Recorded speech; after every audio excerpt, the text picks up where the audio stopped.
পয়গম্বর মুসা নবী আল্লাহর কাছে কথা বলার জন্য যাচ্ছে, এমনি একজন ধনী লোকের সাথে সাক্ষাৎ। ধনী কয়, মুসা রে, ও মুসা, আমার এত ধন হিসাব রাখতে পারি না, আল্লাহরে জিগাইবানি কি করলে আমার ধন কমবে? মুসা নবী কয়, ঠিক আছে জিগাইব। একজন বৃদ্ধার সাথে, একজন মহিলার সাথে দেখা। মহিলা কয়, মুসা কই যাও,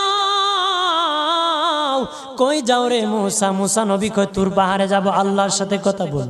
মুসা রে, আল্লাহরে জিগাইবানি, আমি গরিব মানুষ, আমি ভালো কিছু কিনতে পারি না, ছেলে মেয়েকে ভালো কিছু খাওয়াইতে পারি না, ভাঙ্গা গোর, এত গরিব, ভালো করে ঘর বানাইতে পারি না, আল্লাহরে জিগাইবানি কি করলে আমার উন্নতি হবে, ধনী হব, টাকা পয়সা হবে, আল্লাহরে জিগাইবানি।